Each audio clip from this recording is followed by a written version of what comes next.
This is Charlie Flowe, World Sports Show. I am joined by Sky Blue assistant coach Erwin van Bennekom. I want to thank you for joining me, Erwin. Thank you for having me. Appreciate it. You guys got an interesting week.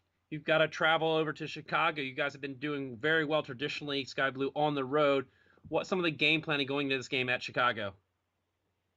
Not much different, but obviously, knowing Chicago and their style of play and them having their national team players and we don't, it's we have to make some adjustments here and there to make sure we're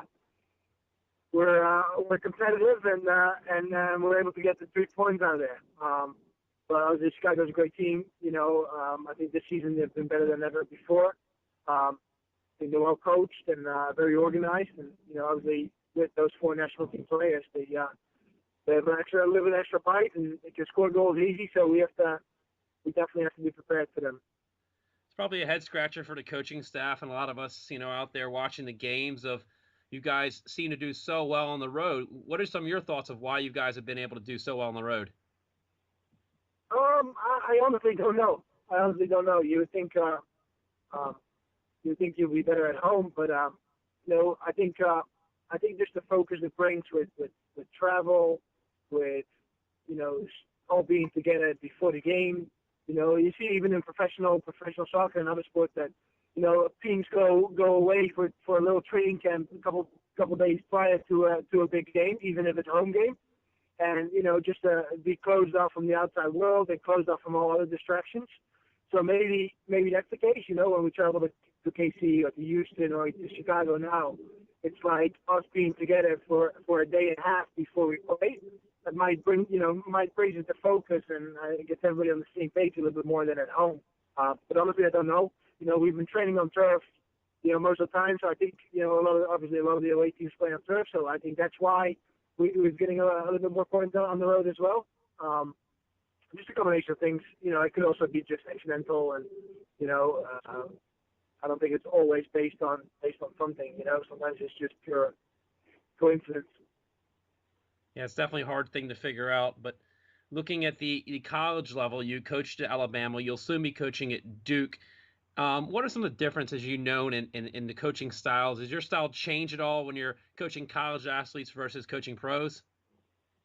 No. It might maybe change a little bit from time to time, but I think I'm always the same, and maybe to a fault. But once I left Sky Blue and went to Alabama, I basically took the same approach and the same requirements and the same standards for players. From Sky Blue, from a professional level, onto Alabama, and I think the players seem to respond well to that. I'm planning to do the same with Duke.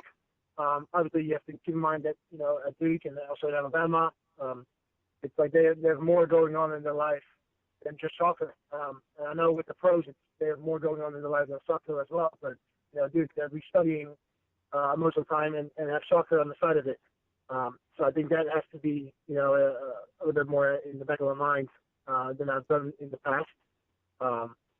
But yeah, that's the biggest difference. But like I said, I want to do the same thing that I've done a year and a half ago when I went from Sky Blue to Alabama. I was just taking the same standards, the same training methods, the same training attitude to Duke and help the team that way of bring in a different level of professionalism through training and just a soccer attitude.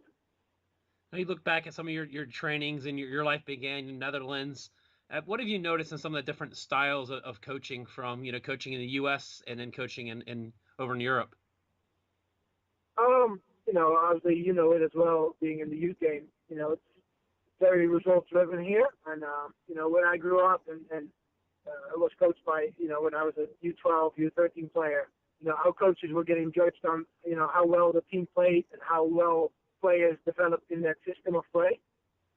Here, at under 12, under 13, and even at under 9, coaches, are getting judged on how many trophies they win at tournaments and state cups. And I think that it's a big problem. I think it's slowly getting better, but still, it's just so result driven. So, in the youth game here, you put your one fast kid in there, you have a fast kid, put him in the back and one up front, and hit every ball long, and that's probably the easiest way to win games at that point. And then once they get to U15 and U16, U17, you know, athleticism all evens out for most part, and the technical part of the game becomes more and more important. You see those players that were, you know, early on were superstars, they become, you know, average players.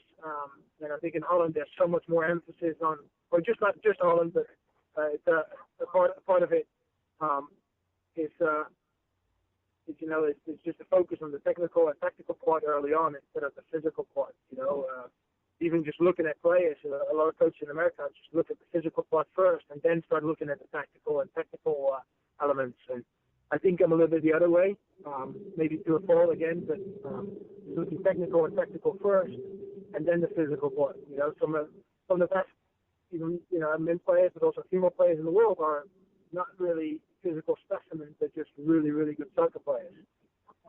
Yeah, I've noticed that a lot in the coaching too. That you know, a lot of players are picked on size and height, and that's a thing that you can't overlook. You look at some of the best players in the world in the women's game and the men's game. That the size is not a factor when it comes to football. Exactly. Yeah, exactly. Sorry, my navigation is on at the same time. I don't know if you can hear it, but I apologize. It's okay, you know. So, but no, Erwin, I want to thank you so much. I know you got to get over to Chicago. You guys are playing Sky Blue on the road, and wish you guys the best of luck. And I'll definitely talk to you before you head out to Duke. But thank you for taking your time up today to speak with me. Yeah, I appreciate it, Charlie. Good luck with the show, and we'll see you next week in the next home game. All right, I'll see you soon. See ya. All right, thanks, man. Appreciate it.